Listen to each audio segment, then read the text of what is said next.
ஆன்மீக சொந்தங்கள் அனைவருக்கும் அன்பான மாலை வணக்கம். நாம் நம்மளுடைய சேனலில் தொடர்ந்து நிறைய சுவாரஸ்யமான ஆன்மீகம் சார்ந்த தகவல்களை தாங்க பார்த்துட்டு வந்துட்டு இருக்கோம். அந்த வரிசையில் இந்த பதிவில் என்ன பார்க்க போகிறீங்க அப்படின்னா, ரிஷபராசி என்பவர்களுக்கு புதுமைகளை கொடுக்கக்கூடிய வகையில் பிறக்க இருக்கக்கூடிய புத்தாண்டானது இருக்க போகுதா இல்லையா அப்படின்றத பற்றி தான் நம்ம இந்த பதிவில் ஒரு தெளிவான விளக்கத்தை தெரிஞ்சுக்க போகிறோம்.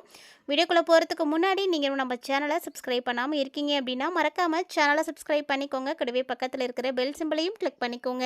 அப்போ தான் நாங்கள் போடக்கூடிய வீடியோக்கள் எல்லாமே உங்களுக்கு நோட்டிஃபிகேஷனை உடனுக்குடன் வந்தடையும். நீங்களும் பார்த்து பயன்பெறலாம். வாங்க வீடியோக்குள்ளே போகலாம்.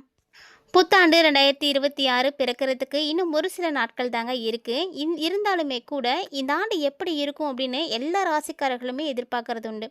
ஆனால் ரிஷபராசிக்காரர்களுக்கு தான் குறிப்பாக இந்த பதிவில் நம்ம பார்க்க போகிறோம். இருந்தாலும் பொதுவாக இந்த ஆண்டு எப்படி இருக்கும் அப்படின்னா ரொம்ப நல்லா இருக்கும்னு தான் சொல்லணும். 2026 நிச்சயமாக எல்லாருக்குமே இந்த ஆண்டில் ஒரு புதுமையானது காத்துட்ருக்குங்க. சூரியனுடைய ஆதிக்கத்தில் இந்த ஆண்டு பிறக்குது அப்படின்றதுனால நிறைய நல்ல விஷயங்கள் நடக்கும்.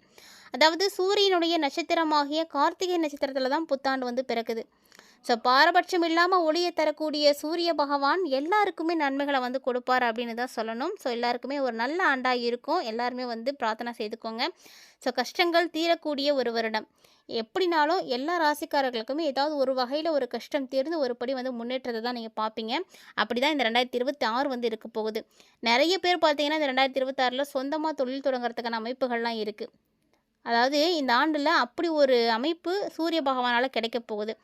ஆனால் மக்கள் எல்லாருமே வந்து ஆரோக்கியத்தில் வந்து கவனமாக இருக்கணும். ஏன்னா மிகப்பெரிய வளர்ச்சியை அடையக்கூடிய ஒரு துறை அப்படின்னா மருத்துவத்துறையாக தான் இருக்குது.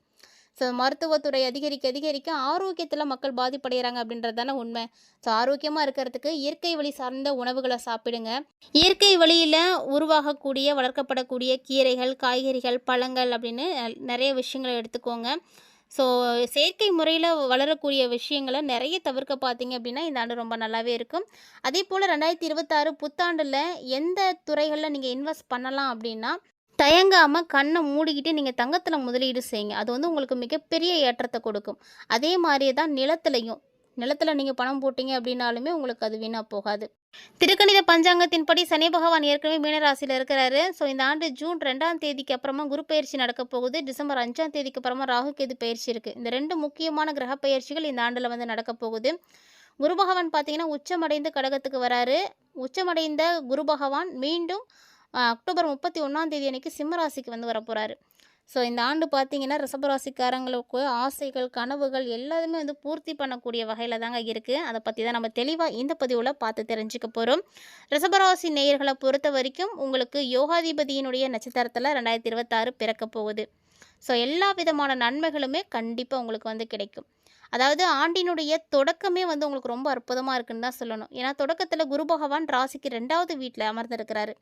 குரு வந்து சுபகிரகம் 2ஆம் வீட்டில் அமர்ந்திருக்கிறதுனால பணவரவுகள் கிடைக்கும். ஸோ உங்களுக்கு 2026 ஜனவரிலாம் பார்த்தீங்கன்னா பணவரவுக்கு பிரச்சனை இருக்காது.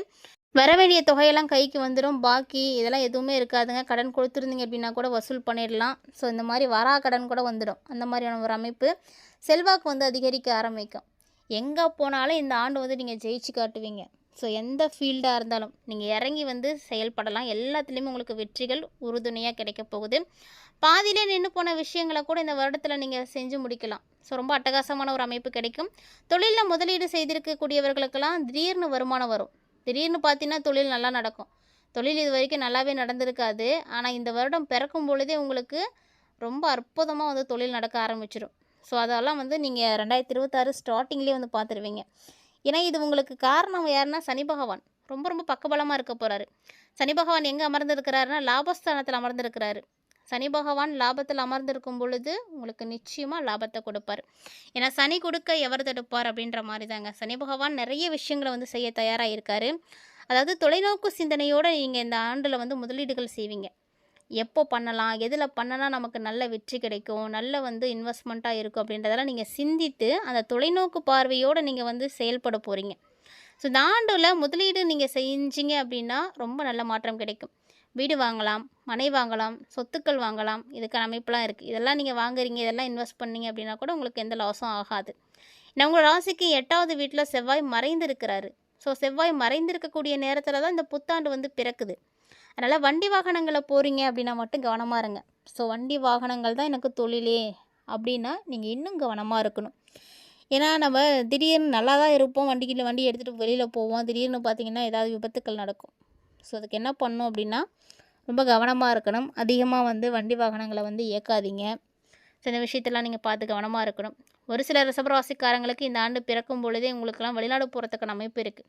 வெளிநாடு போகணும், வெளிநாடு போய் தான் வேலை செய்யணும், வெளிநாட்டில் தான் என்னுடைய தொழிலை நான் ஆரம்பிக்கணும் அப்படின்னு நிறைய பேர் பார்த்திங்கன்னா கனவுகளோடையும் லட்சியத்தோடையும் இருக்கக்கூடியவங்களுக்கெல்லாம் இந்த ஆண்டு வெளிநாடு போகிறதுக்கான அமைப்புகள் இருக்குது. ஸோ உங்களுடைய தொழிலை நீங்கள் விரிவுபடுத்தலாம். செப்டம்பர், அக்டோபர், டிசம்பரில் பார்த்திங்கன்னா சுக்கிரன் வந்து கொஞ்சம் சரியில்லாமல் இருப்பார். ஸோ அதனால் கண்டிப்பாக முன்னாடி சொன்ன மாதிரி வண்டி வாகனத்துலலாம் பயணிக்கிறீங்க அப்படின்னா கவனமாக இருக்கணும். பழைய வண்டியில் வாங்குறீங்க அப்படின்னா அதுலேயும் வந்து எந்த கேஸும் இல்லாமல் இருக்கா, எல்லாமே கிளியராக இருக்கா, வண்டி வந்து நல்லா இருக்கா அப்படின்றத பார்த்துட்டு வாங்குங்க. முடிஞ்ச அளவுக்கு நீங்கள் புதுசாக வாங்குறது தான் உங்களுக்கு நல்லது. ஒரு வேளை தவிர்க்க முடியல, அந்த அளவுக்கு வசதி வாய்ப்புகள் இல்லை, பழைய வண்டியை தான் நம்ம வாங்க போகிறோம் அப்படின்னா அந்த வண்டியில் எந்த பிரச்சனையும் இல்லையா அப்படின்றத விசாரிச்சுட்டு அதுக்கப்புறம் வாங்கிக்கோங்க. முடிஞ்ச வரைக்கும் புதுசாக வாங்குங்க. அதுதான் உங்களுக்கு வந்து பொறுத்த வரைக்கும் நல்லது. புதுசாக வேலைகள் கிடைக்கும். வேலை இல்லாமல் இருக்கக்கூடிய ரிஷபராசிக்காரங்களாம் இந்த 2026 நீங்கள் முயற்சி பண்ணிங்கன்னா நல்ல வேலை கிடைக்கும். வெளிநாடு, வெளியூர் எல்லா இடங்களுக்கும் நீங்கள் போகலாம். வாய்ப்புகள் வந்து நிறைய கிடைக்கும். மே மாதத்துக்குள்ளே பார்த்தீங்கன்னா குடும்பத்தில் மகன் மகளுக்கு திருமணம் ஆகிறதுக்கான அமைப்புகள் இருக்குது. ஸோ திருமணம் ஆகாமல் வீட்டில் இருக்கிறாங்க உங்களுடைய குழந்தைகள் அப்படின்னா மே மாதத்துலேயே உங்களுக்கு வந்து திருமணமே நடந்து முடிஞ்சிடும். ஸோ அந்தளவுக்கு ஒரு நல்ல டைமிங்காக இருக்குது. உங்களுக்கு ரொம்ப ஆதரவாக இந்த டைமில் ராசிநாதன் சுக்கிரன் வந்து இருக்கிறாரு. சுக்கிரன் வந்து செப்டம்பருக்கு அப்புறமா தான் சரியில்லாமல் மாறப்போகிறாரு. அது வரைக்குமே உங்களுக்கு சுக்கிரனுடைய அனுகிரகம் இருக்குது. ஸோ சுக்கிர பகவானுடைய அனுகிரகம் இருக்கிறதுனால உங்களுக்கு எல்லா வகையிலையுமே நல்ல பலன் கிடைக்கும். அதாவது ஒரு சில ரிஷபராசிக்காரங்களாம் என்ன பண்ணுவாங்கன்னா பழசாக இருக்க வீட்டை வந்து கொடுத்துட்டு புதுசாக வீடு வாங்குவாங்க. இல்லைனா புதிய வீட்டுக்கு வாடகைக்கு போவாங்க. புதுசாக வீடு இல்லைன்னா கட்டுவாங்க. இந்த மாதிரி பழசெல்லாம் எது இருக்கோ அதெல்லாத்தையும் நவுத்தி விட்டுட்டு புதுசாக வாங்குறதுக்கான அமைப்புகள் இருக்குது. ஏற்கனவே இல்லைன்னா நீங்கள் ஏதாவது வீட்டு மனையோ அல்லது நிலமோ வாங்கி போட்டிருக்கீங்க அப்படின்னா சொந்த இடத்துல வீடு கட்டலாம் அப்படின்ற மாதிரியான எண்ணங்கள் வரும். ஸோ அந்த மாதிரி நீங்கள் வீடு கட்டி குடி போகிறதுக்கான அமைப்பெலாம் இருக்குது. ஸோ வீடு கட்டி தான் முடிப்பீங்க, கட்ட தான் ஆரம்பிப்பீங்க இல்லை, நீங்கள் வீடு கட்டி கிரகப்பிரவேசம் பண்ணுறதுக்கான அமைப்பே இருக்குது இந்த 2026. குரு பகவான் பார்த்திங்கன்னா ஜூன் மாதத்துலேருந்து டிசம்பர் வரைக்கும் கொஞ்சம் சுமாராக தாங்க இருக்கிறாரு. ஸோ ஜூனில் இருந்து டிசம்பர் வரைக்குமே கொஞ்சம் கவனமாக இருக்கணும். அதாவது யாருக்கிட்டேயும் பணம் கொடுத்து ஏமாந்துடாதீங்க. யாருக்கு பணம் கொடுக்கணும், எவ்வளவு கொடுக்கணும், எப்படி கொடுக்கணும் அப்படின்றதெல்லாம் நீங்கள் சிந்தித்து செயல்படணும். பணத்தை கொடுத்துட்டீங்க அப்படின்னா நீங்கள் ஏமாந்து போகிறதுக்கும் வாய்ப்புகள் இருக்குது. ஸோ அதனால் எந்த விஷயத்தில் நீங்கள் செய்கிறதா இருந்தாலுமே கூட இந்த ஜூன்லேருந்து டிசம்பர் வரைக்கும் பெருசாக எதுவும் செய்ய வேணாம். பணம் கொடுக்கல் வாங்கல் விஷயத்தெல்லாம் தவிர்த்துக்கோங்க. குரு நல்ல நிலைமைக்கு வரட்டும், அதுக்கப்புறம் பார்த்துக்கலாம். ஸோ அது வரைக்கும் கவனமாக இருங்க. இறக்கப்பட்டு நீங்கள் ஏமாந்துடாதீங்க. அதுதான் உண்மையான விஷயம். புதுசாக அதே மாதிரி அறிமுகமாகக்கூடியவங்கள்ட்டையும் நீங்கள் கவனமாக இருக்கணும். புதுசாக யாரும் பழகுறாங்க, அவங்க வந்து உங்களை வந்து புகழ்ந்து பேசுவாங்க, நீங்கள் அப்படி இப்படின்னு பேசுனா நீங்கள் வந்து கரைஞ்சிருவீங்க. ஸோ அதெல்லாம் நம்பாதீங்க, நம்பாமல் இருங்க. நம்பியே உங்களை வந்து பேசியே வந்து காரியத்தை சாதிக்கிறதுக்கும் ஒரு சிலர்லாம் இருக்காங்க. ஸோ அந்த விஷயத்தில் உஷாராக இருக்கணும். வியாபாரம்லாம் ரொம்ப நல்லா இருக்குங்க. கடந்த ஆண்டை விட 2026 ரொம்ப ரொம்ப லாபகரமானதாக இருக்கும். ஸோ ரிஷபராசிக்காரங்களாம் புதுசாக தொழில் தொடங்கலாம். தொழில் நல்லா இருக்கும். உத்தியோகத்தில் மே மாதத்தில் சம்பள உயர்வு, பதவி உயர்வு இதெல்லாம் வந்து கிடைக்கும். மிகப்பெரிய வெற்றிகள் தரக்கூடிய ஒரு ஆண்டு அப்படின்னு இந்த ஆண்டை கண்டிப்பாக சொல்லலாம். உங்களுக்கு இந்த ஆண்டு மாதிரி ஒரு ஆண்டு வந்து கிடைக்கவே கிடைக்காது. ஏன்னா சனி லாபத்தில் அமர்ந்துருக்கிறாருங்க. லாபத்தில் இருக்கக்கூடிய சனி பகவான் எவ்வளவு செய்வார், அள்ளி அள்ளி கொடுப்பார். அந்த மாதிரி சனி பகவான் ஒரு சிறப்பான ஒரு இடத்துக்கு வந்திருக்காரு. இந்த டைமில் உங்களுடைய வாழ்க்கையை மாற்றக்கூடிய ஒரு வழிபாடு அப்படின்னா அது சிவன் வழிபாடு தான். ஸோ ரிஷபராசிக்காரங்க தொடர்ந்து எம்பெருமான் ஈசனை இந்த ஆண்டு வழிபாடு செய்யுங்க. அவரை வழிபாடு செய்ய செய்ய உங்களுடைய வாழ்க்கையில் பல அற்புதங்கள் நடக்கும். சிவனுடைய வழிபாடு செய்கிறத தாண்டி திருவாசகம் வந்து படிங்க. அது உங்களுக்கு இன்னும் ஏற்றத்தை கொடுக்கும். படிக்க முடியாதவங்க, படிக்கிறதுக்கு நேரம் இல்லாதவங்க, படிக்க தெரியாதவங்க எல்லாருமே வந்து இப்போது வந்து கண்டிப்பாக மொபைல் ஃபோன் வந்து ஸ்மார்ட் ஃபோனாக தான் வச்சுருப்பீங்க. நீங்கள் அதில் போட்டிங்க அப்படின்னாலே வந்துடும். யூடியூப்பில் சர்ச் பண்ணிங்க அப்படின்னா திருவாசகம் கண்டிப்பாக வரும். அதை வந்து நீங்கள் போட்டு விட்டு கேளுங்க. இல்லை படிக்க தெரியல அப்படின்னா அவங்க சொல்லுவாங்க, அது கூட வந்து நீங்கள் சொன்னீங்க அப்படின்னாவே அதுவும் ஒரு விஷயந்தான். ஸோ இந்த மாதிரியான விஷயத்தில் எல்லாத்தையும் நீங்கள் கவனமாக இருந்துக்கோங்க. திருவாசகம் கண்டிப்பாக படிக்கணும்.